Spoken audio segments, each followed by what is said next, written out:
ஃப்ரெண்ட்வுட்ஸ் நேயர்களுக்கு வணக்கம். கரூர்ல பெரும் துயரமான சம்பவம் நடந்திருக்கு. இது மக்கள் மத்தியில ஒரு பெரு அதிர்வலைகள் ஏற்படுத்திருக்கு. ஒவ்வொரு இருதயம் நொறுங்கி போயிருக்கு. இந்த சம்பவத்தை பார்த்து நான் முதற்கொண்டு நொறுங்கி இருக்கேன். குழந்தைகளின் உயிர் அதுதான் ரொம்ப மனதை உலக்கியிருக்கு. அதுவும் ஒரு தகப்பனார் சொல்றாரு, என் குழந்தைய தூக்கும் போதே நான் தெரிஞ்சுக்கிட்டேன் என் குழந்தை இறந்துருச்சுன்னு.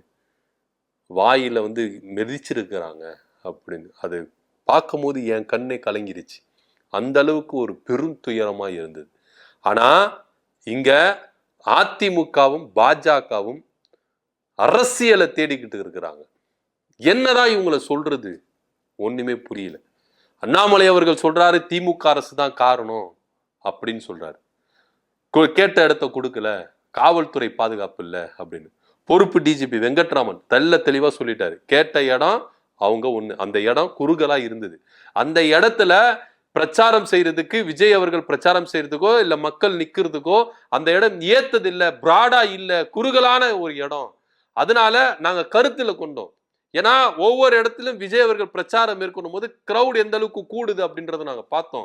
அந்த இடத்த கொடுத்தா அது சரியில்லை அப்படின்றதுனாலதான் நாங்க வேற ஒரு இடத்துக்கு மாத்தணும். அந்த இடத்துல 2 நாளைக்கு முன்னாடி ஏடிஎம்கே என்ன பண்ணிருக்காங்க, ஒரு பிரச்சாரத்தை மேற்கொண்டிருக்காங்க. சுற்றுப்பயணத்தை மேற்கொண்டாரு நம்ம எடப்பாடி பழனிசாமி. அப்போ அவங்க கணிச்ச தொகையை விட அதிகம் பேர் தான் வந்தாங்க. டீசெண்டா நடந்தது. நாங்க பாதுகாப்பு கொடுத்தோம், டீசெண்டா நடந்தது. எந்தவித ஒரு அசம்பாவிதம் நடக்கல. இதுக்கு அது அதிமுக இல்ல, எல்லா கட்சியினரும் அங்க என்ன பண்ணிருக்காங்கன்னா இது மாதிரி பிரச்சாரங்களை மேற்கொண்டிருக்கிறாங்க, கூட்டங்களை போட்டிருக்காங்க. எந்த ஒரு உயிரிழப்பு இருந்தது. ஆனா விஜய் சம்பவத்தில் நடந்திருக்கு. ஏன்னா நாங்க வரோம் அப்படின்றது 10,000 பேர் வரேன்னு சொன்னாங்க. ஆனா வந்தது 30,000 பேர். 500 காவலர் கிட்டத்தட்ட என்ன பண்ணிருக்கிறாங்க, பாதுகாப்பு பணியில ஈடுபட்டு இருக்கிறாங்க. ஆனா இங்க தமிழக வெற்றி கழகத்தின் தொண்டர்கள் இங்க ஒத்துழைக்கல காவல்துறையினோட. ஏன்னா காவல்துறை இடத்துல போகாதீங்க அப்படின்னு சொன்னா அவங்க அந்த இடத்த மீறாங்க. கேட்டா நீங்க என்ன தடுக்கிறீங்களா, நீங்க எங்க மேல வன்மத்தை நீங்க இது பண்றீங்களா, எங்க மேல திணிக்கிறீங்களா, எங்களை அடக்குமுறை பண்றீங்களா, திமுக அரசு தமிழக வெற்றி கழகத்துக்கு அடக்குமுறை பண்ணுதா அப்படின்னு தேவையில்லாம பேசுறாங்க. இதுதான் தமிழக வெற்றி கழகம். ஆனா இங்க அண்ணாமலை அவர்கள் சில விஷயங்கள் புரிஞ்சுக்காம, ஏன்னா ஒரு ஐபிஎஸ் இருந்திருக்கிறாரு, என்னென்ன சட்ட விதிகளை பயன்படுத்துவாங்க, என்னென்ன இன்னைக்கு அரசியல் கட்சி தலைவருக்கு நீங்க போயிட்டீங்கன்றதுனால சட்ட திட்டத்துக்கு உட்பட்டு நீங்க நடக்க முடியாது அப்படின்லாம் சொல்லக்கூடாது. அண்ணாமலை சார் விடுதலை சிறுத்தை கட்சி துணை பொதுச் செயலாளர் வன்னியரசு தெளிவா சொல்லியிருக்கிறார், என்ன நடந்தது ஏது நடந்தது. பொறுப்பு டிஜிபி வெங்கட்ராமன் என்ன பண்ணிருக்காரு, புட்டு வச்சிருக்கிறாரு என்ன நடந்தது. ஏன் இத்தனைக்கும் தமிழக வெற்றி கழக சார்பா அவங்க கேட்டு அவங்க விண்ணப்பித்த அந்த லெட்டர் பேடு கூட என்ன பண்ணிருக்கு, பரவலா பரம்பி இருக்கு. நிறைய பேர் என்ன சொல்றாங்க, திமுக அரசு மேலதான் தப்பு அப்படின்றாங்க. இதுல அரசியல் எதுக்கு தெரியும். இன்னைக்கு விஜய் அவர்களுக்கு சப்போர்ட் பண்றதுக்கான காரணம் என்ன? தமிழக வெற்றி கழகத்துக்கு பாஜக ஒரு பக்கம் என்ன பண்ணுது, சொம்பு தூக்குது. எடப்பாடி பழனிசாமி ஒரு பக்கம் சொம்பு தூக்குறாரு. எப்பா இங்க நடந்திருக்கு, இங்க ஒரு விபத்து நடந்திருக்கு, 39 உயிர் போயிருக்கு. இந்த உயிரை வச்சு எதுக்கு நீங்க அரசியல் பண்றீங்க? ஏன்னா விஜய அவருக்கு சப்போர்ட் பண்ணா இங்க கூட்டணிக்குள்ள சேர்த்துடலாம். இதே விஜய் இங்க பாஜகவையும் அதிமுகவையும் எந்த அளவுக்கு கடுமையா விமர்சிச்சு பேசியிருக்கிறாரு, தக்க பதிலடி கொடுத்திருக்காரு. இன்னைக்கு எல்லாத்துக்கும் திமுகவையும் குறை சொல்றீங்க, ஏன் தமிழக வெற்றி கழகத்தை யாருமே குறை சொல்ல மாட்டீங்க? தமிழக வெற்றி கழகம் ஒழுங்கா வழிமுறைகளை பின்பற்றினாங்களா? நீதிமன்றம் கொடுத்த வழிமுறைகளை பின்பற்றினாங்களா? கட்டுப்பாடா இருந்தாங்களா? நீங்க ஒரு அரசியல் கட்சி மாநாடு நீங்க கூட தான் சார் நடத்திருக்கீங்க. இதே எடப்பாடி பழனிசாமியா இருக்கட்டும், அண்ணாமலையா இருக்கட்டும், காவல்துறையோட அந்த கட்சி தொண்டர்கள் கொஞ்சம் ஒத்துழைப்பாங்க. இங்க அப்படி இல்லை. அதை யாருமே பேச மாட்டீங்க, அதை யாருமே சொல்ல மாட்டீங்க. இங்க புசியானது என்ன பண்ணிட்டு இருந்தார், கிரவுண்ட் லெவல்ல இறங்கி என்ன பண்ணிட்டு இருந்தார்? அவரு சொல்லியிருக்கலாம்ல, மைக்க பிடிச்சி, எப்பா காவல் கிரௌட் அதிகமாகுது, காவல்துறை சொல்றதை கொஞ்சம் கேட்டுட்டு கொஞ்சம் வழி விடுங்க, கொஞ்சம் வழிமுறையை பின்பற்றுங்கன்னு சொல்றதுக்கு என்ன இருக்கு? சொன்னாங்களா? செஞ்சாங்களா? காவல்துறை எந்த அளவுக்கு தான் சார் போராடுவாங்க? இவங்க விஜய் அவர்கள் கூட்டம் நடத்திட்டா தமிழ்நாட்டில் இருக்கிற ஒட்டுமொத்த காவல்துறை அந்த இடத்துல நிக்கணும்னு எதிர்பார்க்குறீங்களே, என்ன அப்படி சப்போஸ் இவங்க சொல்ற மாதிரி காவல்துறை கட்டுப்படுத்துன்னு உடனே என்ன பண்ணுவீங்க? விஜய் அவர்களோட கூட்டத்தை பார்த்து திமுகவுக்கு பொறாம வந்துருச்சு, அடுக்குமுறை ஏற்படுத்துறாங்க, காவல்துறையை ஏவி விடுறாங்க சொல்லுவீங்க. பேசும் இந்த வாயி, இப்படியும் பேசும் அப்படியும் பேசும். இவங்களுக்கு உயிர் முக்கியம் இல்லை, திமுக அரசு குற்றம் சாட்டுறதுதான் இவங்களுக்கு ஒரு ஒரு பெருமூச்சா இருக்கு. திமுகவை ஆட்சி கட்டுல ஏத்தக்கூடாது, இதுதான் இவங்களுக்கு ஒரே குறிக்கோளா இருக்கு. ஆனா திமுக எவ்வளவு டீசென்ட் அரசியல் செஞ்சுட்டு போறாங்க. இதை வச்சு நாங்க அரசியல் பண்றதுக்கு இங்க யாரும் வரவே இல்லை. அன்பில் மகேஷா இருக்கட்டும், செந்தில் பாலாஜா இருக்கட்டும், சிஎம் இருக்கட்டும், டெப்டி சிஎம் இருக்கட்டும், யாருமே இதை பத்தி அரசியல் பேசவே இல்லை, யாருமே குற்றம் சாட்டவே இல்லை. விஜய் அவர்களை குற்றம் சாட்டவே இல்லை. துணை முதலமைச்சர் உதயநிதி ஸ்டாலின் தெளிவா சொல்லிட்டாரு, நாங்க அரசியல் பண்றதுக்கு வரல, மக்கள் உயிர் போயிருக்கு, மக்களுக்கோடு மக்களா நாங்க நிக்கிறோம், இதுல யாருமே நாங்க குற்றம் சுமத்தல, தனிநபர் விசாரணை ஒன்று போயின்னு இருக்கு, அவங்களுடைய ஆணையம் கொடுக்கிற தகவலின் அடிப்படையில நாங்க அடுத்த கட்ட நடவடிக்கை எடுப்போம்னு சொல்லிட்டு சிஎம் சாரே சொல்லிட்டார். இங்க யார் மேல நாங்க கையை காட்டுறதுக்கு வரவே இல்லை. ஆனா அதிமுகவும் பாஜகவும் விஜய்க்கு சப்போர்ட்டா நிற்பது ஏன்? உண்மையை நீங்க தெரிஞ்சுக்கிட்டு பேசுங்க. இதே எடப்பாடி பழனிசாமி அந்த இடத்துல விஜய் அவர்கள் நடத்தின அதே இடத்துல சுற்றுப்பயணத்தை மேற்கொண்டிருக்கிறார். அங்க எதனா அசம்பாவிதம் நடந்திருக்கா? உங்களுக்கு அங்க எதனா பாதுகாப்பு குறைபாடு எங்கன்னா நடந்திருக்கா? எதுவுமே நடக்கலையா? இதுல இன்னொரு விஷயம், ஆம்புலன்ஸ் வந்துட்டு இருக்கு. ஆம்புலன்ஸ் டிரைவரை தமிழக வெற்றி கழகம் தொண்டர்கள் அடிச்சிருக்கிறாங்க. அவங்க கம்ப்ளைண்ட் கொடுத்துருக்காங்க. ஒருத்தருக்கு அடிச்சு ரத்தம் ஊத்துது. எதுக்கு அவ்வளவு வன்மம்? ஏன் அவ்வளவு வன்மம்? அங்க உயிரிழப்பு நடந்திருக்கு, ஆபத்து அப்படின்னு சொன்னதுனாலதான் ஆம்புலன்ஸ் வரிசை கட்டி வந்திருக்கு. இதை கூட புரிஞ்சுக்க முடியாம தமிழக வெற்றி கழகத்தின் தலைவரும் பொதுச் செயலாளரும் தொண்டர்களும் எந்த அளவுக்கு தற்குறிகளா இருக்கிறாங்க. விஜய் அவர்கள் சொல்றாரு, என்னப்பா ஆம்புலன்ஸ்ல நம்ம கொடியெல்லாம் இருக்குது, உங்க கட்சி சார்பா தான் சார் ஆம்புலன்ஸ் அங்க வந்திருக்கு, மக்கள் இது மாதிரி மூச்சு திணறல ஏற்பட்டிருக்கிறாங்க அப்படின்னு.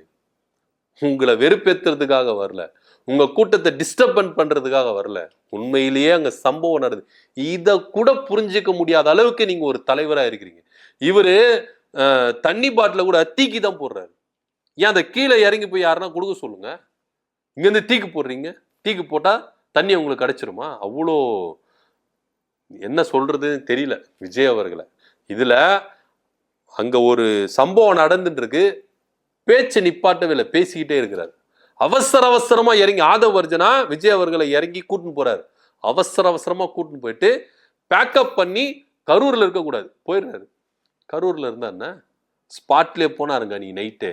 முதல்வர் அன்னைக்கு நைட்டே போனாரு. ஏன்னா உயிரிழப்புகள் அதிகமா வந்துட்டு இருக்கு, மறுநாள் போற மாதிரி தான் பிளானு, ஆனா உயிரிழப்புகள் அதிகமா வந்துகிட்டு இருக்கு அப்படின்னு ஸ்பாட்ல உடனே போனார். அன்னைக்கு நைட்டே போனார். போய் எல்லாரையும் சந்திச்சார், நிவாரண நிதியை அறிவிச்சார். அதுக்கப்புறம் 20 லட்சம் நிவாரண நிதி இவங்க கொடுக்குறாங்க. விஜய் அவர்கள் ஒரு ஒழுங்குமுறை இல்லை. இப்போ எனக்கு என்னன்னா, தமிழக வெற்றி கழகத்துக்கு இப்போ ஏன் இவங்க 2 பேரும் அணை கட்டுறாங்க? ஒரு பக்கம் பாஜக, ஒரு பக்கம் அதிமுக அணை கட்டுறாங்க. இதுலயும் அரசியல் செய்யணுமா? ஏன்னா இவரை அரணா நின்று பாதுகாத்தா கூட்டணிக்குள்ள எப்படியாச்சும் இழுத்துடலாம் அப்படின்னு ஒரே நோக்கத்துக்காக என்ன பண்றாங்க, இது பண்ண. இப்ப எல்லா கட்சியினரும் நீங்க இங்க வந்து நீங்க பிரேமலதா விஜயகாந்தா இருக்கட்டும், எடப்பாடி பழனிசாமியா இருக்கட்டும், அண்ணாமலை அவர்களா இருக்கட்டும், விஜய்க்கு அரணா நிக்கிறாங்க. ஏன்னா கூட்டணிக்கு இப்பவே கணக்கு போடுறாங்க. இதெல்லாம் எவ்வளவு கேவலமான ஒரு விஷயம், கேவலமான ஒரு அரசியல். ஒரு 39 உயிர் போயிருக்கு. இதை உங்களால வந்து நியாயப்படுத்தி பேச முடியல. இப்போ தவறு இருக்கட்டும் சார், தவறு இல்லாமல் இல்ல, தவறு இருக்கட்டும். ஆனா நீங்க இப்போ இந்த தவறை பத்தி பேச முடியுங்களா? இல்ல அந்த குடும்பத்தோட நிக்க போறீங்களா? இதுதான் நம்ம கேட்க வேண்டிய ஒரு கேள்வியா இருக்கு. ஆனா இவங்க யாரு தவறு செஞ்சாங்களோ அவங்களுக்கு அரணா நிக்கிறாங்க. ஒரு பக்கம் எடப்பாடி பழனிசாமியும் ஒரு பக்கம் அண்ணாமலையும் தடுப்பு கட்டி நிக்கிறாங்க விஜய் அவர்களுக்கு. குறித்த நேரத்துல சொன்ன டைமுக்கு போயிருந்தாலும் இந்த உயிரிழப்பு நேர்ந்திருக்காது. இதை யாருமே சொல்ல மாட்டீங்க, புரிஞ்சுக்க மாட்டீங்க. கேட்டா பாதுகாப்பு குறைபாடு, டிஜிபி சொல்லிட்டாருங்க, ரெக்கார்டு ப்ரூஃபா சொல்லிட்டாரு. ஏன் அங்க என்ன நடந்தது? இன்னொரு கேட்டா அங்க இருக்கிற மக்கள், அந்த விபத்தை பார்த்த மக்கள் எல்லாருமே சொல்றாங்க, ஏங்க இந்த இடத்தை கொடுத்ததே பெரிய விஷயம். ஏன்னா தமிழக வெற்றி கழகம் கேட்ட இடம் ரொம்ப குறுகலான இடம். அந்த இடத்துல போய் கொடுத்திருந்தா உயிரிழப்புகள் இன்னும் அதிகமா தான் இருக்கும். இந்த இடம் கொடுத்ததே பெரிய விஷயம் அப்படின்ற மாதிரி சொல்றாங்க. ஏன்னா அந்த இடம் இதுக்கு முன்னாடி பல தலைவர்கள் கூட்டம் கூட்டிருக்காங்க. இதே பாமக சைட்ல இருந்து அங்க பிரச்சாரம் மேற்கொண்டிருக்காங்க, எடப்பாடி பழனிசாமி தரப்புல இருந்து பிரச்சாரம் மேற்கொண்டிருக்காங்க, எல்லாருமே அங்க இது பண்ணிருக்கிறாங்க. ஆனா இங்க விஜய் அவர்களுக்கு வந்த கூட்டம் அவரை பாக்குறதுக்காக தான் நிறைய பேர் வந்தாங்க. வந்தது இவர் லேட்டா வந்தாரு பாருங்க, அதுதாங்க பெரிய மிஸ்டேக். ஏன்னா கடைங்க பெருசா இல்ல வாங்கி சாப்பிடுறதுக்கு, தண்ணியும் போததுல, காலையில இருந்து மணிக்கணக்கில் நிக்கிறாங்க. நின்னு நின்னு நின்னு அவங்களுக்கு ஒரு பக்கம் கால்வலி, ஒரு பக்கம் பிரஷர், ஒரு பக்கம் பிபி, ஒரு பக்கம் தலை சுத்தல், எல்லாருக்குமே வந்து ஒரு பக்கம் கிரௌடு அவரை பாக்குறதுக்கு இடிச்சு இடிச்சு. இன்னும் ஒன்னே ஒண்ணு, இவர் ஒண்ணு டாப்ல ஏறி வந்திருக்கணும். அப்ப என்ன பண்ணிருப்பான், பாத்துட்டேன் விஜய பாத்துட்டேன், நான் கிளம்புறேன்டா சாமின்னு கிளம்பியிருப்பான். இல்ல கிளாஸை இறக்கி விட்டு வந்திருக்கணும், இறங்கி இருப்பாங்க. இன்னைக்கு பிஆர்ஓ பார்ட் குரூப் அப்படின்னு ஒண்ணு விஜய்க்கு இதுக்கு முன்னாடி அவங்க வந்ததே இல்ல. ஐடியில இருந்து, அந்த ஐடியில இருந்து விஜய்க்கு ஆதரவா வந்தது இல்ல. ஆனா இன்னைக்கு நிறைய பேரு விஜய்க்கு ஆதரவா நிறைய பேர் வராங்க. ஏன்னா விஜய் அவர்கள் தவறு செய்து விட்டார். தமிழக வெற்றி கழகம் மக்களுக்கு விரோதமா இருக்கு, மக்களை சாகடிச்சிருச்சு அப்படின்ற ஒரு விஷயம் தீயா பரவுறதுனால இன்னைக்கு எல்லாருமே விஜய்க்கு அணகட்டுறாங்க. எதுக்கு, ஏன் அப்படின்னு தான் எல்லாருமே கேள்வி கேட்கறாங்க. அங்க இருக்கிற பொதுமக்கள் எல்லாருமே சொல்றாங்க, தமிழக வெற்றி கழகம் முறையா வழி நடத்த தெரியல, அவங்களுக்கு பிளான் எக்ஸிக்யூட் பண்ண தெரியல, அங்க மக்களுக்கு போதியாதான அத்தியாவசிய தேவைகளுக்கு அத்தியாவசிய உதவி எதுவுமே அவங்க பண்ணல. அட்லீஸ்ட் ஒரு தண்ணி பாட்டில்னா கொடுத்துருக்கலாம். அது கூட ஏன்னா காலையில இருந்து நிக்கிறாங்க சார். விஜய் வருவாரு, தோ வந்துருவாரு, தோ அது வந்துட்டாரு, இங்க வந்துட்டாரு, அங்க வந்துட்டாரு, அப்படி இப்படி சொல்லி ஏமாத்தி ஏமாத்தி ஏமாத்தி நைட்டு 7-7:30 மணி வரைக்கும் நிக்க வச்சிருக்காங்க. எத்தனை பேர் தான் தாங்குவாங்க? பசியில நிறைய பேர் இறந்துருக்காங்க. பசினால, மூச்சு திணறனால, தள்ளி விட்டு அதுல இடிபாடுகளை சிக்கி அப்படின்னு நிறைய பேரு. ஒரு கருத்து என்ன சொல்றாங்கன்னா, அப்பெல்லாம் யாருன்னா கீழே விழுந்துட்டா, ஐயோ கீழே விழுந்துட்டானே அவனை தூக்கி விடுவோம் அப்படின்னு சொன்னாங்க. ஆனா விஜய் வரும்பொழுது கீழே விழுந்துட்டானா அவனை ஏறி மிதிச்சு போயிட்டு நம்ம விஜய் பார்க்கணும் அப்படின்னு சொல்லிட்டு தான் சார் எல்லாரும் போறாங்கன்னு சொல்லிட்டு களத்துல இருக்கிறவங்க எல்லாருமே சொல்றாங்க. ஆனா இன்னைக்கு ஒரு சில மீடியாக்கள், ஒரு சில யூடியூபுகள் விஜய்க்கு ஆதரவா இருக்கிறவங்கள திருச்சி பேசி சொல்றாங்க. உண்மை சம்பவம் என்ன, உண்மை நடந்தது என்ன, அதை பத்தி பேசுங்க, அதை பத்தி சொல்லுங்கன்னா யாருமே சொல்ல மாட்டாங்க. தமிழக வெற்றி கழகத்தின் மேலேயும் விஜய் மேலேயும் தவறு அப்படின்றத யாருமே சொல்ல. சீமான் அவர்கள் சொன்னாரு, அவரு ஒன்னே ஒண்ணு சொல்லிட்டு சொன்னார், நான் விஜய் எதிர்க்கிறேன் அப்படின்னால. உண்மை இதுதான். சொன்ன டைமுக்கு அவர் போயிருந்தா இந்த உயிரிழப்பு நடந்திருக்காது. போனாரா? இல்லை. எந்த ஒரு அரசியல் கட்சி நிகழ்விலும் நடக்காதது தமிழக வெற்றி கழகத்தில் நடக்குதுன்னா திட்டமிடுதல் சரியில்லை, சொன்ன டைமுக்கு வரல, இதுதான் விஷயமே. திட்டமிடுதல் கரெக்டா இருந்திருந்தா, சொன்ன டைம் கரெக்டா இருந்திருந்தா இந்த பிரச்சனை வந்திருக்காது. அப்படிதான் மெயினான காரியம். ஆனா இத குறித்து அதிமுகவோ பாஜகவோ பேச மாட்டாங்க. அவங்களுக்கு அரசியல் லாபம் வேணும், தேர்தல் கூட்டணி லாபம் வேணும். இதுக்காகத்தான் இவங்களுக்கு 2 பேருக்கு எதிரி திமுக. திமுக மேல குற்றம் சாட்டிட்டா இதை டைவர்ட் பண்ணிடலாம். இந்த 39 பேர் உயிரிழப்பையும் திமுக மேல திருப்பிட்டா திமுகவுக்கு மைனஸ் ஆயிரும் அப்படின்னு டைவர்ட் பண்றாங்களே கண்டி.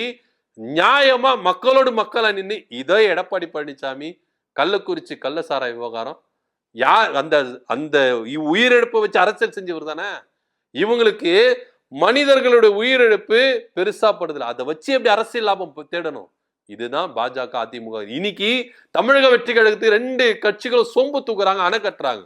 விஜய் அவர்களுக்கு நியாயத்தை பேச மாட்டாங்க, உண்மையை பேச மாட்டாங்க. ஏன்னா உண்மையை பேசிட்டு விஜய குற்றம் சாட்டிட்டா கூட்டணி கட்சி வரமாட்டாங்க, கூட்டணி லாபம் கிடைக்காது அப்படின்னு.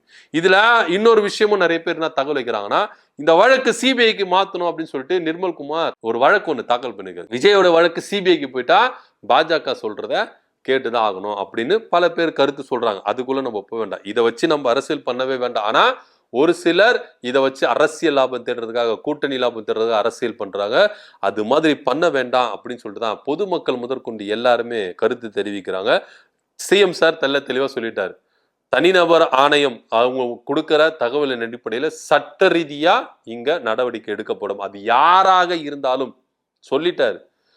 காவல்துறை மேல தப்பா, காவல்துறை மேல நடவடிக்கை எடுக்கப்படும். தமிழக வெற்றி கழகம் மேல தப்பா, நிச்சயமா தமிழக வெற்றி கழகம் மேல நடவடிக்கை எடுக்கப்படும். விஜய் மேல தப்பா, விஜய் மேல நிச்சயமா நடவடிக்கை எடுக்கப்படும் அப்படின்னு சொல்லிட்டு தெளிவா சொல்லிட்டாரு. இது யாருக்கும் சமரசம் பண்ண வேண்டிய ஒரு விஷயம் கிடையாது. தனிநபர் ஆணையம் அவங்க கொடுக்கிற அடிப்படையில சட்டப்படி நடவடிக்கை எடுக்கப்படும் அப்படின்னு சொல்றாங்க. தமிழக வெற்றி கழகம் சார்பா கரூர்ல நடந்த இந்த சம்பவம் அதிமுகவும் பாஜகவும் விஜய்க்கு என்ன பண்றாங்க, அரணா நிக்கிறாங்க, திமுக அரசை கை காட்டுறாங்க. இதை பத்தியோட கருத்து என்ன அப்படின்னு கீழே கமெண்ட் பண்ணுங்க. நன்றி, வணக்கம்.